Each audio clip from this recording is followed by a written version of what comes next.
이제 자리에 일어서셔서 살아계신 하나님께 영과 진리로 예배합니다. 하나님 아버지 감사합니다. 귀한 예배의 자리로 나왔습니다. 우리 하나님께서 한 분 한 분 기억하여 주시고 온전한 예배로 주님 앞에 드리게 하여 주시옵소서. 영과 진리 되신 우리 주님께 경배와 찬양을 올려드리며 존귀하신 예수 그리스도의 이름으로 기원하옵나이다. 아멘. 사도신경 하심으로 우리의 신앙을 고백합니다.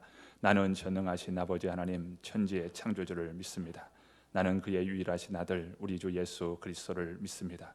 그는 성령으로 잉태되어 동정녀 마리아에게서 나시고 본디오 빌라도에게 고난을 받아 십자가에 못 박혀 죽으시고 장사된 지 사흘 만에 죽은 자 가운데서 다시 살아나셨으며 하늘에 오르시어 전능하신 아버지 하나님 우편에 앉아 계시다가 거기로부터 살아있는 자와 죽은 자를 심판하러 오십니다. 나는 성령을 믿으며 거룩한 공교회와 성도의 교제와 죄를 용서받는 것과 몸의 부활과 영생을 믿습니다. 아멘. 자리에 앉으십니다. 찬송가 305장 나 같은 죄인 살리신 찬양합니다.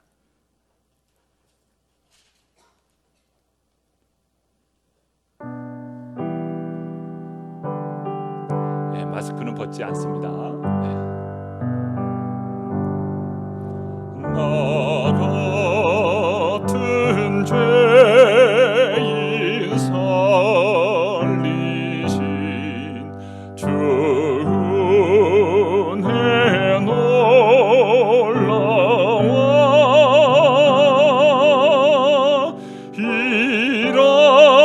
잃었던 생명 찾아고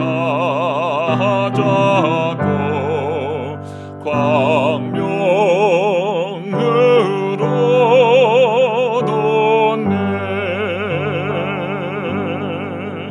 큰 죄악에서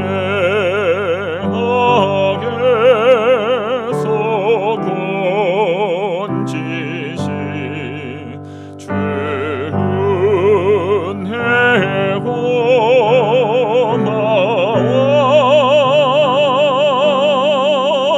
나 처음 믿는 그 시간 귀하고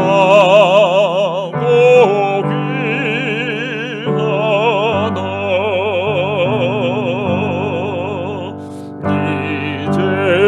이제껏 내가 산 곳도 주님의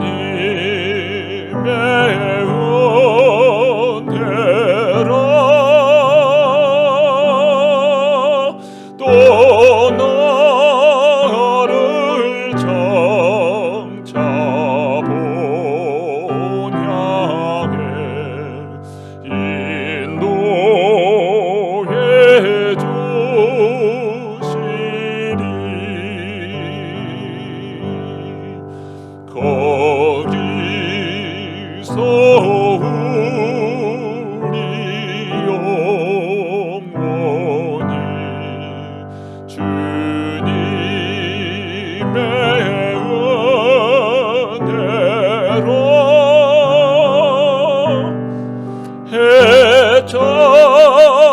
해처럼 밝게 살면서 주 찬양하리라.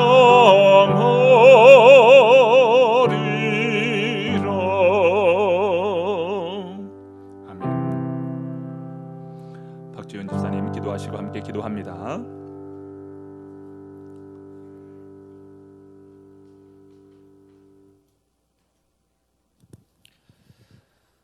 사랑과 은혜가 풍성하신 하나님 아버지, 오늘도 거룩하고 복된 주일을 허락하사 예배의 자리로 인도하시니 감사합니다. 아멘.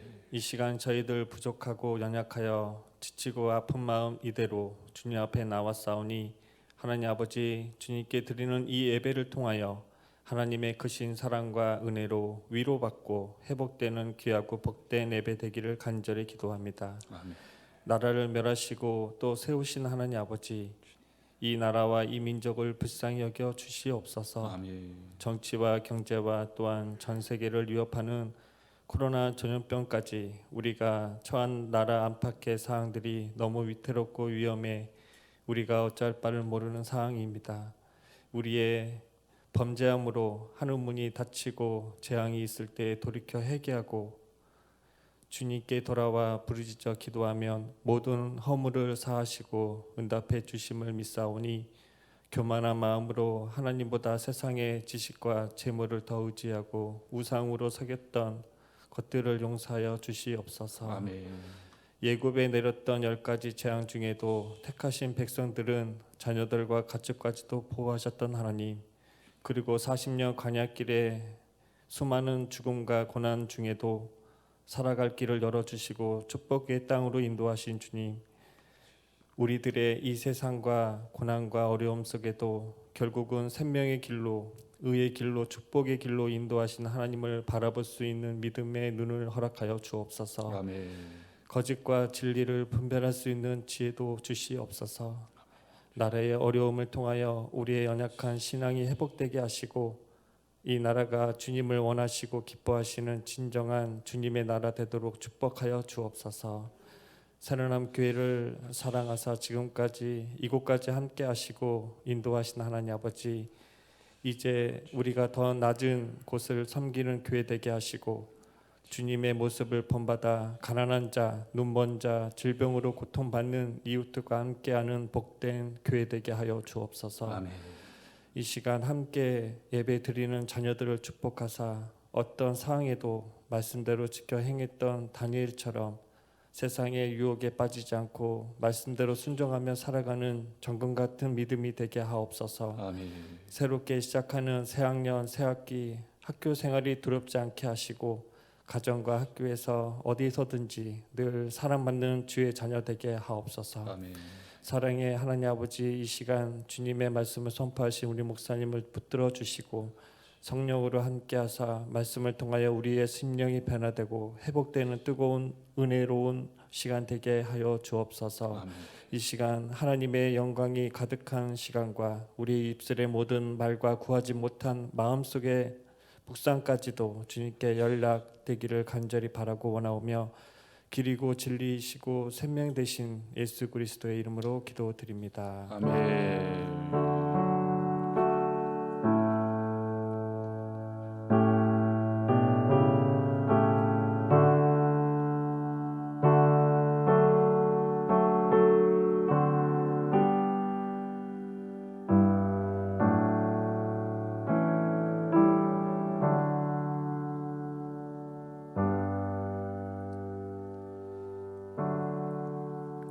오늘 우리에게 주시는 말씀은 마가복음 5장 25절부터 34절까지의 말씀입니다.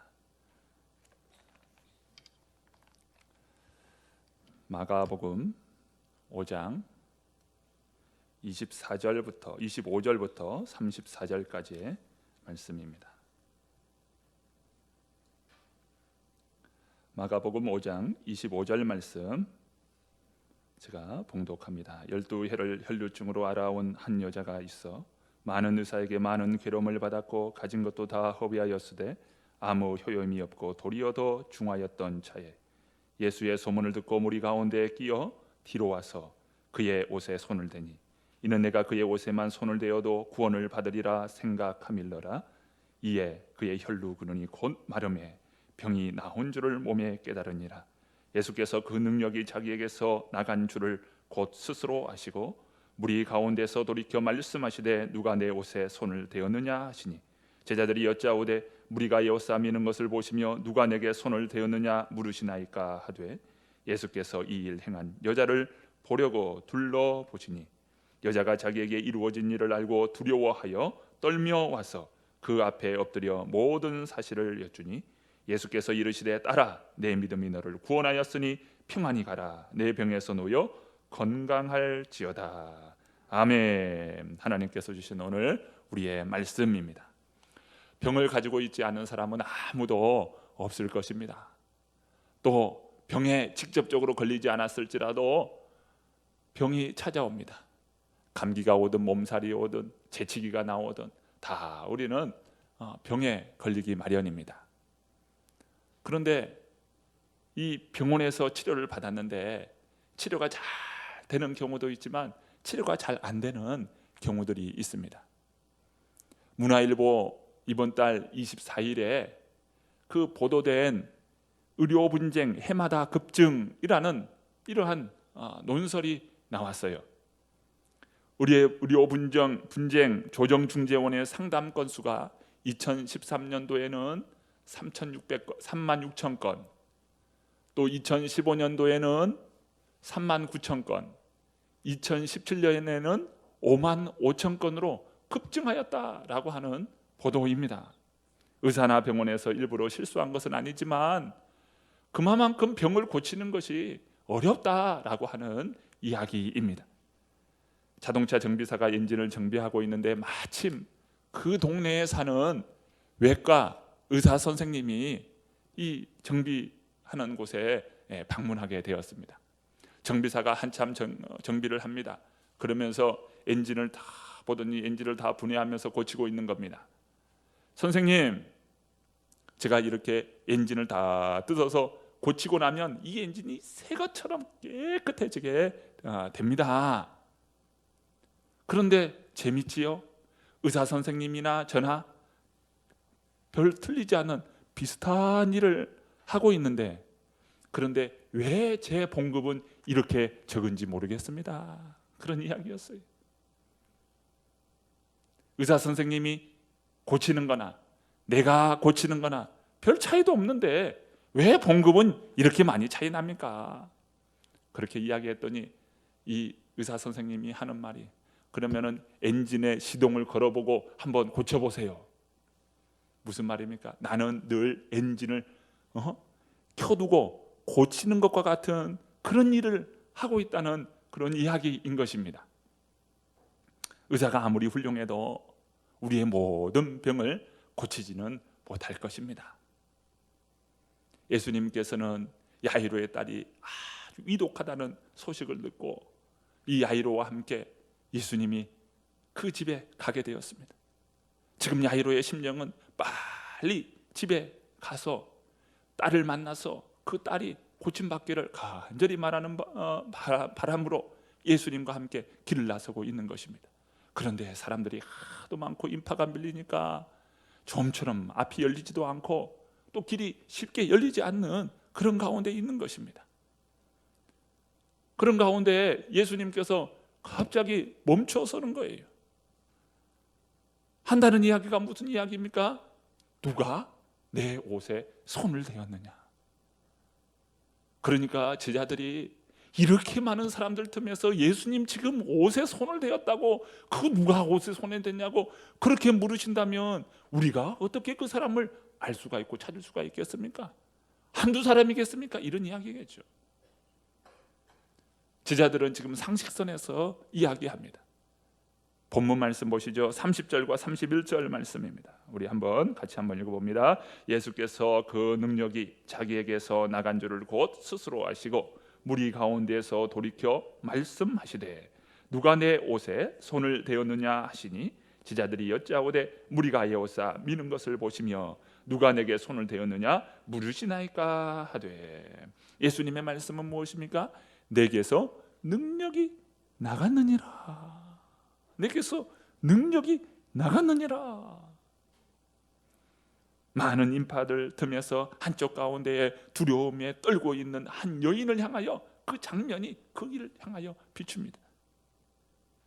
이 여인은 죄를 지은 것 마냥 몸을 사시나무 떨듯이 두려움 가운데 떨고 있어요. 그러면서 한쪽에서 깊이 눈물을 흘리고 있는 여인을 발견하게 됩니다. 장면은 이내 그의 여인의 어린 시절, 유년 시절로 장면이 돌아갑니다. 이 집에 이 딸은 참 귀여운 딸이고요, 많은 사람들에게 사랑을 받는 그러한 딸인 거예요. 그런데 이 아이가 성장해 가면서 건강하게 성장하는 줄 알았는데 사춘기가 되면서부터 문제가 생기기 시작하는 겁니다. 이 자궁에 염증이 생기더니 자주 출혈이 생기는 그러한 병이 걸리고 만 거예요. 그 뒤로부터 그 여인은 그 부모님의 손에 이끌려서 유명하다라고 하는 그런 의사들을 찾아가서 만나고 치료하고자 합니다. 그런데 좀처럼 치료가 되지 않는 거예요. 실망에 실망을 거듭하더니 이제는 12년 12해나 거듭하는 가운데에 그의 몸은 완전히 만신창이가 되어버리고만 그런 여인인 것입니다. 이제 카메라가 한 여인을 비춥니다. 유출로 인하여 사람들에게 숨기고 예수님에게도 숨기며 이곳까지 이르게 되었는데, 예수님은 이 여인을 향하여 말씀하시기를 내 믿음이 너를 구원하였느니라, 평안히 가라 라고 말씀하십니다. 그는 12해 동안 혈류증으로 고통스러운 삶을 살고 있었어요. 마가복음은 이 여인의 고통의 삶이 어떠했는지를 말씀해주고 있는데요, 25절부터 28절까지의 말씀을 한번 보십니다. 25절부터 28절 말씀입니다. 우리 같이 한번 보시는데, 제가 먼저 읽고 여러분 그 다음 절 28절까지 읽습니다. 12해를 혈류증으로 알아온 한 여자가 있어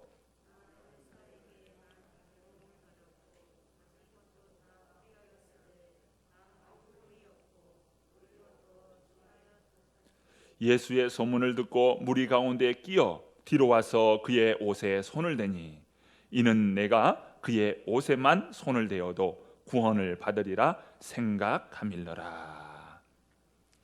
여기에서 말하는 이 혈류증이라고 하는 것은 바로 출혈을 뜻하는 병입니다. 이 병은 자궁으로부터 비정상적인 출혈이 일어나는 것인데요, 이 병의 원인은 염증, 폐혈증, 종양, 백혈병, 이러한 원인에 의해서 바로 출혈이 생기는 것을 봅니다.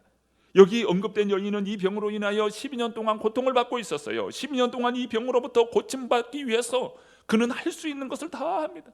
어떻게 하면 이 병을 고침받을까? 어떻게 이 병을 고칠 수 있을까?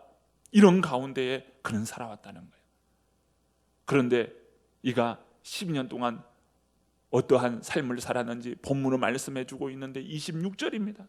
많은 의사에게 많은 괴로움을 받았고 가진 것도 다 허비하였으되 아무 효염이 없고 도리어 더 중하였던 차에, 수고하고 또 수고해봤지만 그 수고는 무가치했어.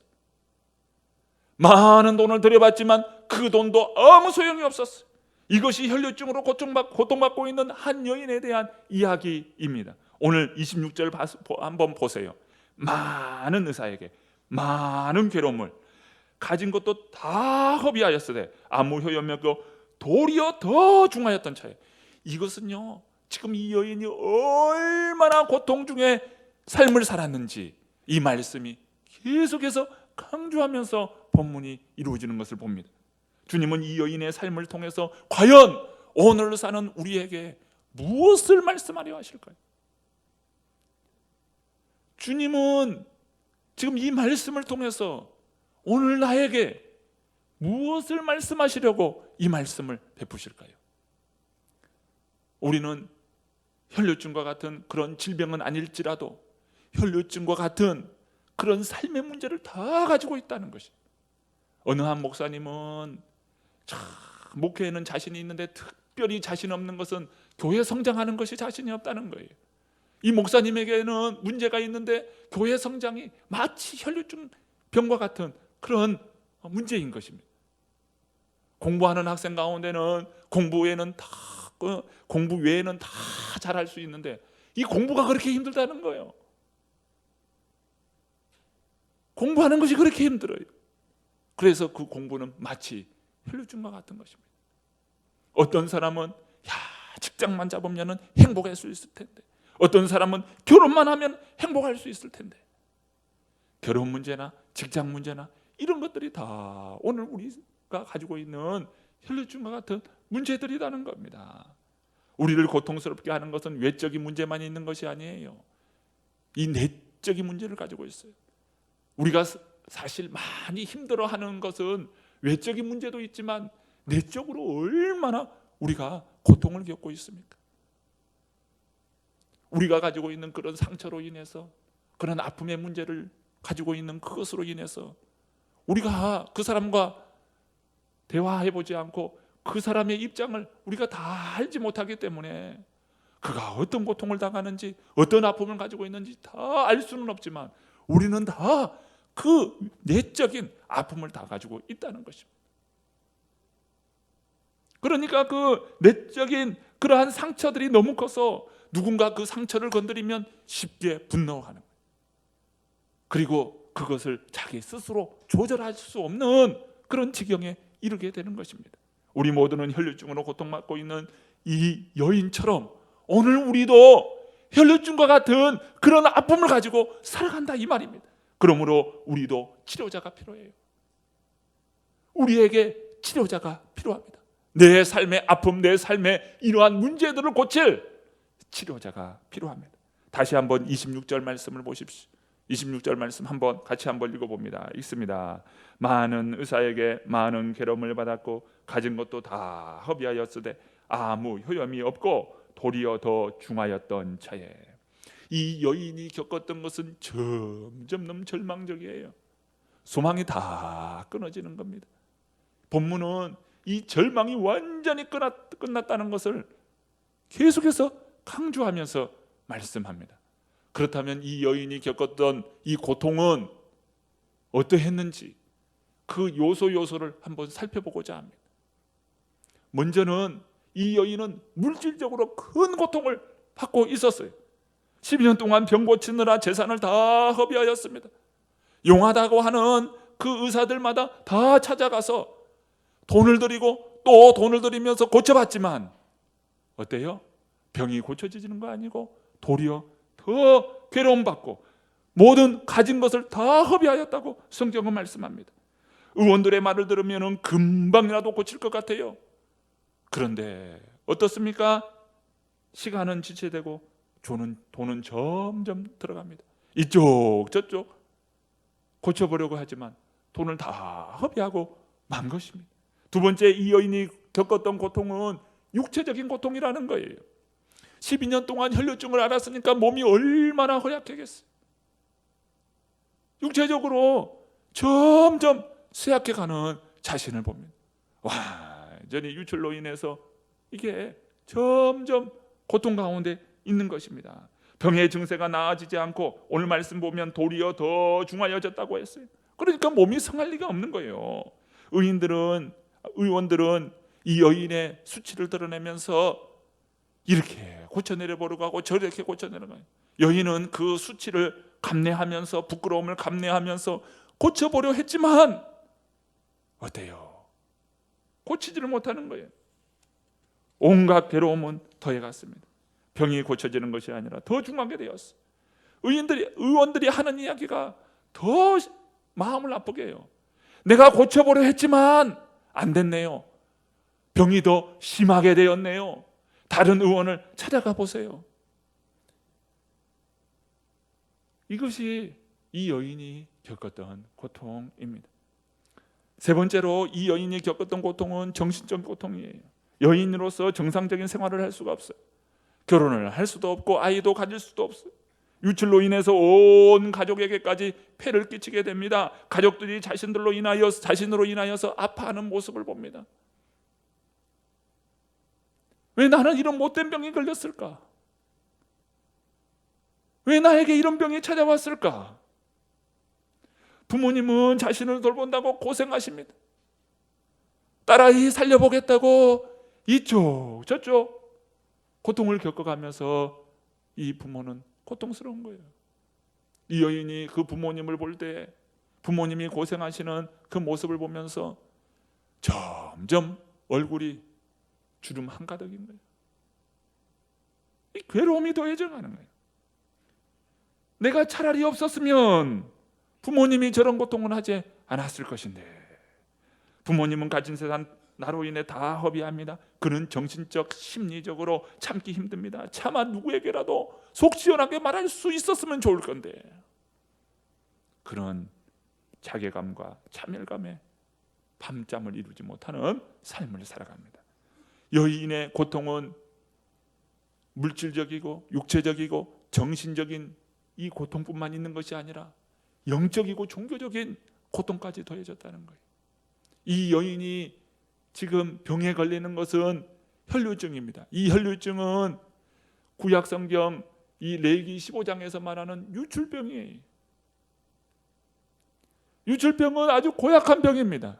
이 병은 바로 부정하게 된다라고 하는 이러한 의식 때문에, 인식 때문에 이 유출병은 아주 고약한 병이에요. 사람들은 유출병 걸렸다라고 하면 그 사람은 부정한 자라고 하는 인식이 바로 있습니다. 이 유출병자는 그러니까 사람들과 사회생활을 할 수 없는 거예요. 만약 유출병자가 그릇을 썼어요. 그러면 그 그릇은 깨트려야 합니다. 옷이나 뭔가 이 유출병자가 만졌어요. 그러면 그 옷은 빨아야 합니다. 또 손으로 만졌어요. 그러면 몸을 씻어야 합니다. 그러니까 유대인들은 이 유출병자에 대해서 부정한 자라고 하는 인식 때문에 구조적으로 한 사회의 구성원으로 살아갈 수 없는 것입니다. 나의 부정함이 다른 사람에게까지 부정하게 만듭니다. 나의 부정함을 속이고 감추어야 했어요. 그러니까 예수님의 옷깃만 만지고 그러고도 숨어 있는 거예요. 여인이 겪었던 고통 한번 보십시오. 물질적 고통, 그 다음에 육체적 고통, 정신적인 고통, 그리고 영적이고 종교적인 고통인 것입니다. 그에게 무슨 소망이 있고 늘 고통 속에서 세월을 보내면서 많은 사람들에게 아픔을 주는 그런 존재다라고 하는 이 자괴감, 이 여인에게 있었던 것입니다. 하지만 그에게 아주 기쁜 소식이 들리는 거예요. 나사렛 예수, 구원자 예수, 치료자 예수님, 그 예수님이 오셨다라고 하는 소식인 것입니다. 그는 단숨에라도 달려가고 싶은 거예요. 예수님 앞에 나를 고쳐주세요. 내가 이런 병에 걸렸어요. 나를 고쳐주세요. 라고 하면서 단숨에 달려가고 싶습니다. 그런데 이 여인에게는 제한이 되는 거예요. 제약이 있는 거예요. 문제는 많은 사람들이 있는 곳에 다가갈 수 없다는 거예요. 많은 인파들이 있습니다. 몰려 있습니다. 그는 어떻습니까? 평소에도 사람들을 피했어요. 늘 숨었어요. 그러니까 자신도 모르게 사람들을 기피하고 사람들을 피하는 습성이 자연스럽게 그의 몸에 배어 있는 거예요. 많은 사람들이 있는데 내가 그 앞에 나간다? 그리고 이 많은 사람들이 하도 예수님 주위에 몰려있기 때문에 쉽게 예수님 앞에 다가갈 수 없는 것입니다. 또 하나의 문제는 더 큰 문제예요. 부정에 관한 문제입니다. 이 부정에 관한 문제는 나의 부정으로 말미암아 다른 사람들에게까지 부정하게 된다는 거예요. 많은 사람들이 그렇게 모여 있으니까 그 좁은 공간을 비집고 들어가려면 사람들과 접촉하는 것은 당연한 일입니다. 그러니까 나의 부정함으로 인해서 다른 사람을 부정하게 되는 거예요. 더군다나 내가 예수님께 가서 무엇을 만지면 예수님도 부정하게 되고 또 예수님도 나를 만지게 되면 예수님마저도 부정하게 되니 예수님이 나를 만나 주시겠나? 이런 마음이 드는 거예요. 그래서 그가 생각한 것이 무엇입니까? 숨기는 거예요. 자신의 병을 숨기는 거예요. 숨겨서 예수님의 옷자락이라도 만지면 내 병이 나아지지 않을까 라고 하는 아주 신랄 같은 믿음이 이 여인에게 있는 것입니다. 그래서 자신의 몸을 숨기고 자신의 질병을 숨기고 그 사람들이 많은 그 인파를 비집고 예수님의 옷자락에 손을 댄 겁니다. 그런데 놀라운 이 기적의 역사가 일어나는 거예요. 지금 무슨 일이 일어납니까? 27절부터 29절입니다. 27절부터 29절. 제가 27절 읽고 여러분 28절 읽어주시기 바랍니다. 예수의 소문을 듣고 무리 가운데 끼어 뒤로 와서 그의 옷에 손을 대니 이는 내가 그의 옷에만 손을 대어도 구원을 받으리라 생각함일러라. 29절도 함께 있습니다. 이에 그의 혈루 근원이 곧 마름에 병이 나온 줄을 몸에 깨달으니라. 그가 주님께 다가가서 그분의 옷자락을 만지자 기적이 일어나는 거예요. 그의 병이 깨끗하게 치유되는 거예요. 자신의 몸에서부터 그것을 느꼈어요. 우리가 보통 주님으로부터 치유의 역사가 일어날 때 몸이 느낍니다. 몸에서 막 아주 전기 같은 거 찌릿하는 그런 게 생기고요. 그 다음에 마음에 확신이 확 듭니다. 깨달아져요. 이 치유받았을 때 깨달아지는 거예요. 근데 유출병 같은 이런 병에 걸린 사람은 자신이 얼마나 이걸 잘 알겠어요? 몸이 바로 깨달아지는 거예요. 유출이 멈추는 것을 깨달아지게 되는 겁니다. 예수님은 이 여인을 찾아요. 이때 두려움 가운데 있는 이 여인이 자신의 모습을 드러내는데 32절과 33절 말씀입니다. 우리 32절 33절 말씀 같이 한번 읽어봅니다. 예수께서 이 일 행한 여자를 보려고 둘러보시니 여자가 자기에게 이루어진 일을 알고 두려워하여 떨며 와서 그 앞에 엎드려 모든 사실을 여쭈니. 여인이 두려워하는 이유가 무엇입니까? 병고침 받았는데 그것이 두려워할 이유가 아니잖아요. 그것을 숨길 이유가 없잖아요. 그런데 이 여인은 두려워했어요. 왜 두려워했어요? 가장 큰 원인은 바로 부정함에 관한 이 정결예법 때문에 그렇습니다. 자신이 이 유출하는 자로서 많은 사람들이 모인 곳에 가면은 안 돼요. 그렇게 많은 인파가 있는데 자신은 부정한 자인데 그 많은 인파가 몰린 그곳에 가가지고 다른 사람을 부정하게 한다? 이게 말이 안 되는 일인 것이죠. 그런데 이 여인이 그렇게 간 거예요. 여인은 무리들 틈에 끼어들었고 예수님의 옷자락에 손을 대었어요. 예수님의 옷에 손을 대면 됩니까? 안 됩니까? 안 되는 거예요. 그런데 이 여인은 예수님의 옷자락에 손을 대었다 이겁니다. 여기서 중요한 영적인 원리를 발견하게 됩니다. 먼저는 보세요. 부정한 자가 정결한 많은 사람들을 만지면 어떻게 됩니까? 결과가 어떻게 돼요? 부정하게 되잖아요. 나의 부정함으로 인해서 다른 사람에게 부정이 옮겨간다는 거예요. 나로 말미암아 많은 사람들이 부정하게 되는 거예요. 그렇다면 부정한 사람이 예수님을 만지면 어떻게 합니까? 나의 부정함으로 인하여 예수님이 부정해지게 되는 겁니까? 아니에요. 이 놀라운 영적인 놀라운 법칙이 있는데 이 나의 부정함으로 인해서 정결한 예수님을 만지면 나의 부정이 예수님으로 하여금 부정하게 만드는 것이 아니라 예수님의 정결함이 나에게 정결함으로써 옮겨지게 된다는 거예요. 이게 놀라운 이 영적인 법칙이라는 겁니다. 우리는 죄인입니다. 부정한 자입니다.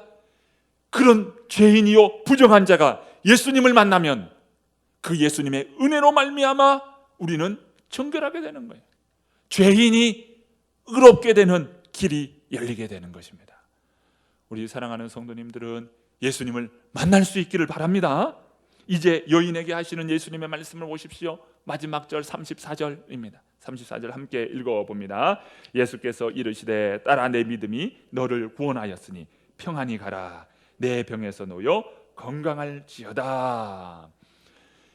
육체적이고 정신적이고 또 종교적 영적으로 지금 문제 가운데 있는 이 여인이 이 예수님의 말씀으로 말미암아 그가 자유하게 되는 거예요. 그 인생이 완전 총체적으로 문제가 있었는데 그 문제로부터 자유하게 된 거예요. 이 여인은 육체적이고 정신적이고 종교적으로 큰 문제 가운데 고통 가운데 있었던 여인인데 예수님께서 그 여인을 완전히 자유와 기쁨, 해방을 우리 주님께서 허락해 주시는 것입니다. 이 여인의 이야기를 통해서 우리는 중요한 사실을 발견하게 됩니다. 문제는 오늘 우리 인생들은 다 문제를 가지고 있다는 거예요. 혈루증과 같은 더 문제를 가지고 있다는 것입니다. 어느 한 사람도 문제 없는 인생이 없다는 거예요. 우리는 다 문제 있는 거예요. 허물과 죄악으로 말미암아 죽을 수밖에 없는 죄인의 인생 가운데 있는 문제 많은 인생이. 그런데 예수 그리스도를 만나는 인생은 그 문제로부터 해결함을 받는다는 것입니다. 내 믿음이 너를 구원하였느니라. 건강할지어다. 주님께서 말씀해 주십니다. 주님은 우리의 구원자이십니다. 우리의 치료자이십니다.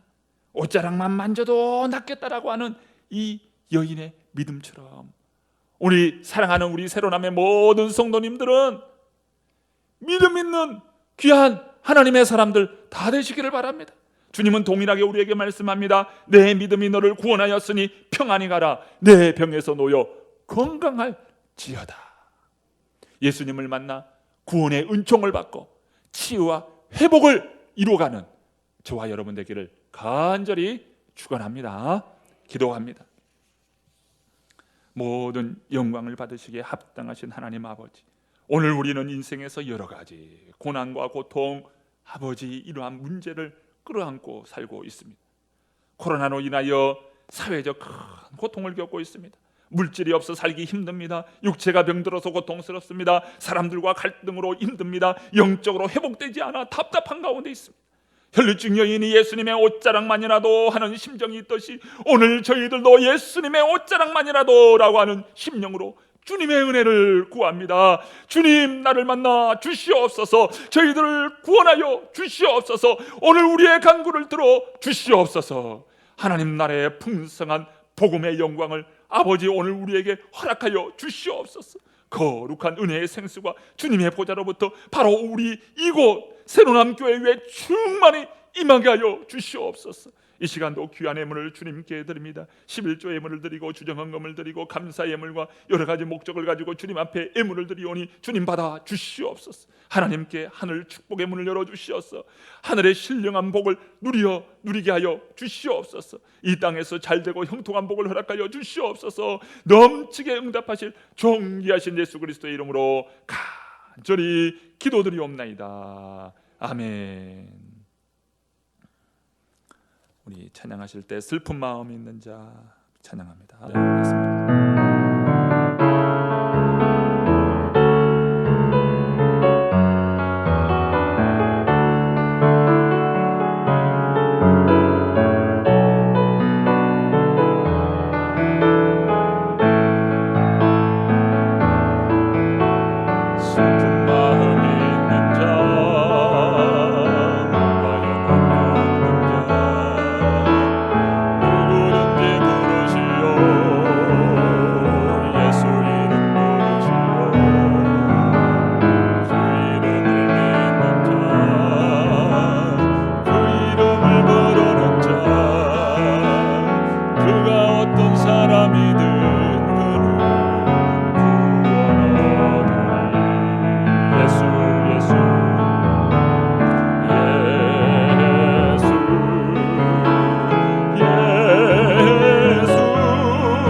자만이 세상에 크게 외쳐 부르리 나의 주 예수 그리스도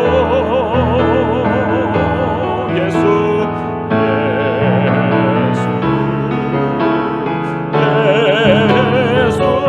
온 능력의 그 이름 예수 나 외쳐 부르네 예수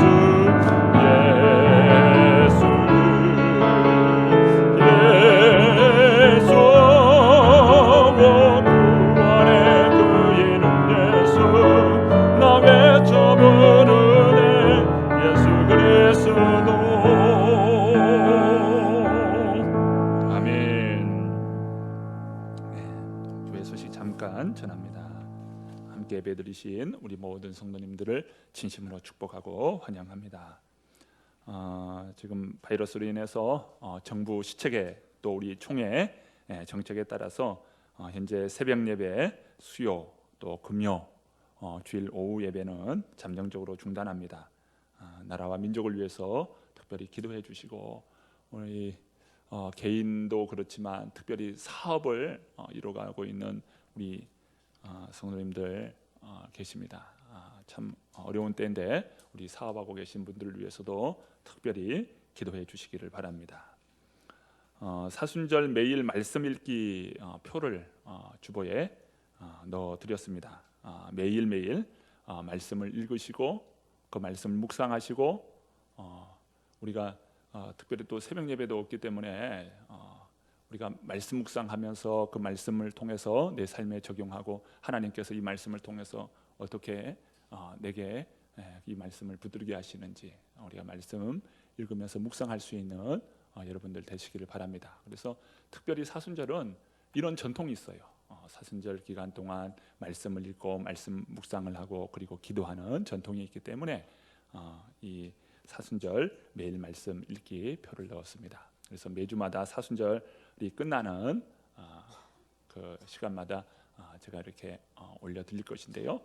말씀 읽기에 여러분 동참해 주시고 개인별로 체크해 보시기를 바랍니다. 내가 잘했는지. 그래서 한번 이렇게 체크해 보시면 유익할 것이라 생각합니다. 오늘 예찬은 떡으로 제공됩니다. 우리 식사는 하지 않고요. 떡을 마쳤으니까 우리 개인별로 꼭 받을 수 있도록 해주시기를 바랍니다. 지금 교우 사업장 이렇게 안내되어 있는데요. 한번 보시면서 꼭 이름을 불러가면서 기도해 주시기를 바랍니다. 자, 우리 자리에서 한번 일어나실까요? 우리 마지막 파송의 찬양 주의 나라가 임할 때 함께 부르시고 모든 수다 마칩니다.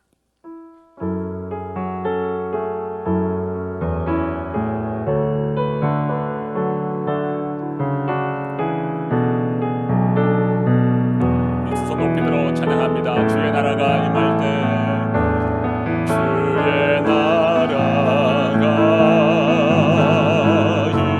임할 때 하나님 임재하실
모든 만물의 주권자 되시는 하나님 아버지, 인생은 늘 연약하고 인생은 늘 부족하고 허물과 죄악과 문제를 만난 인생임을 고백합니다. 우리 힘으로는 어찌할 수 없고 모든 것을 다 허비하고 아버지 인생이 많은 고통과 괴로움을 더하는 인생 가운데 오늘 저희들이 처해 있습니다. 아버지, 저희들에게 믿음을 주셔서 주님의 옷자락만이라도 라고 하는 이 믿음이 오늘 우리 안에 있게 하여 주시옵소서. 주님을 만남으로 인생이 해결받고 주님을 만남으로 문제가 해결되는 것처럼 아버지 하나님, 오늘 우리의 삶의 고통, 문제들이 주님을 만남으로 깨끗하게 회복되어지는 역사가 임하게 하여 주시옵소서. 이 시간 병든 자가 있습니까? 연약한 자가 있습니까? 문제 가운데 있습니까? 주님, 이 시간 주님의 옷자락만이라도 하는 이 믿음으로 그 문제를 가지고 주님 앞에 나아가오니 주여, 우리에게 은혜를 베풀어 주시고 구원을 베풀어 주시고 아버지 이 고통에서 깨끗하게 치료되게 하여 주시옵소서.